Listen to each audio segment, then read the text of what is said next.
जाते हैं, वास्तव में बहुत आनंद का विषय है और ये भी एक आनंद का विषय है। और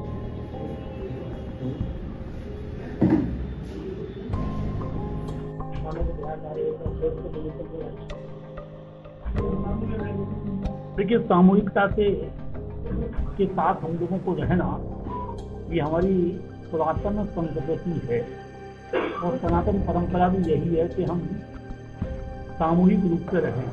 चाहे भोज, चाहे कार्यक्रम, ये हमारी परंपरा है और मुझे प्रसन्नता है कि हमारे गिरिराज जी सेवा मंडल, उसके संस्थापक श्रीमान नीतीश अग्रवाल सहित पूरी टीम ने एक नया अभिनव प्रयोग करने का प्रयास किया है। और वो नया नहीं कह सकता हूँ, बल्कि प्राचीन परंपरा को पुनर्स्थापित करने का काम किया है।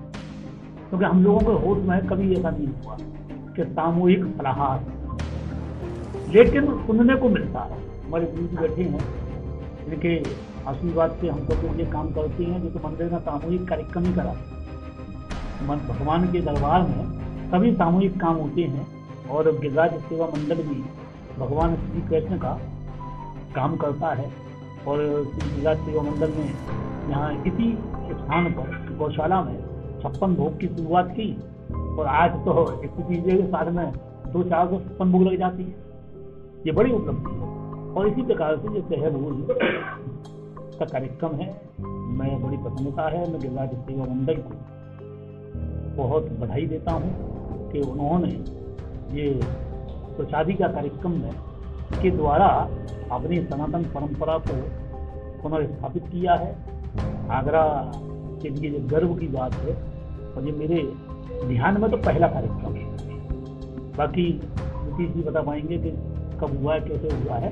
मेरे ध्यान में तो पहले ही कार्यक्रम आता है और बहुत हम लोगों के लिए प्रसन्नता का विषय है कि नवरात्रि के समय पर ये कार्यक्रम और सभी सनातन परंपरा को मानने वाले लोग एक साथ हो रहे हैं। ये बड़ी बात है। बहुत बहुत बधाई है गिरिराज सेवा मंडल को कि जिस प्रकार से गिरिराज जी की जो शोभा यात्रा निकालती हैं, तो यहाँ पर वृंदावन में तो गोवर्धन में तो आनंद वाला कार्यक्रम होता है और ऐसी आनंद गिरिराज सेवा मंडल जीता रहता है। और मुझे अच्छा लगा सभी गिरिराज सेवा मंडल के सभी पदाधिकारियों को, नीतीश जी की पूरी टीम को बहुत बहुत बधाई, बहुत बहुत शुभकामनाएं। और ईश्वर से ये कामना, भगवान इनको और अधिक मजबूत करे, जिससे कि और अधिक सेवा करने का इनको अवसर मिल सके। हमारे आदरणीय गुरु जी बल्केश्वर मंदिर, जो हमारा प्राचीनतम मंदिर आगरा का है, उसके महंत हैं, उनका आशीर्वाद भी हम सब लोगों को रहता है। और आज के पुनीत कार्यक्रम में उनके आने से 4 चांद लग गए और परसों के कार्यक्रम में भी निश्चित रूप से इनकी उपस्थिति हम सब लोगों को और गिरिराज सेवा मंडल को खासतौर से शक्ति प्रदान करेगी और प्रेरणादायी रहेगी। धन्यवाद। यह कार्यक्रम आगरा में प्रथम बार करने का प्रयास किया जा रहा है और भगवती का आशीर्वाद रहेगा तो बिल्कुल संभव ये है कि यह सफल होगा आयोजन। इसमें 8 बजे का समय दिया गया है। यहाँ उसके बाद 9 बजे आरती रहेगी। यहाँ मुख्य अतिथि तो मैं नहीं कहूँगा, मैया के भक्त जो कि सेवा कार्य करते हैं, उनकी शरणागति रहती है, तो वही सब लोग यहाँ उपस्थित होंगे। आगरे के गणमान्य व्यक्ति वहाँ उपस्थित होंगे और उसी श्रृंखला में यह कार्यक्रम चलेगा। उनके उद्गार हमें सुनने को मिलेंगे।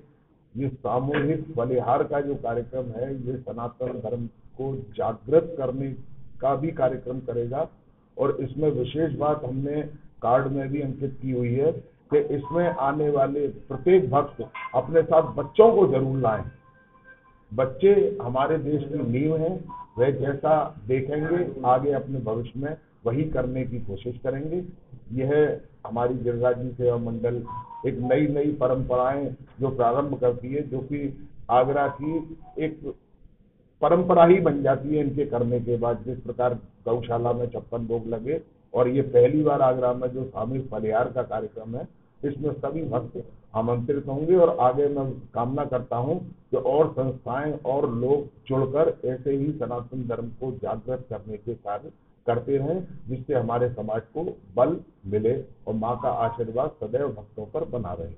धन्यवाद। परिवार द्वारा आगरा में प्रथम बार नवरात्रि एवं नव संवत्सर के पावन अवसर पर एक सामूहिक फलाहार प्रसादी का आयोजन किया जा रहा है, जो कि सबसे पहले प्रथम बार ही आगरा में हो रहा है। इसका उद्देश्य सनातन धर्म को जागृत करना है और एक नई परंपरा के रूप में सबको सहभोज के रूप में एकत्रित कर उनको सनातन धर्म का एक अच्छा संदेश देना है, जिससे कि हमारे बच्चों में भी आगे इस बात की जागरूकता है, वो अपनी परंपराओं को पहचाने और हमारे धर्म के प्रति, हमारे देश के प्रति जिम्मेदार हो, क्योंकि सनातन धर्म विश्व का एक ऐसा धर्म है जो कि वसुदेव कुटुंबकम की भावना लेकर रहता है, और जब सनातन धर्म बढ़ेगा तो निश्चित रूप से विश्व का कल्याण होगा।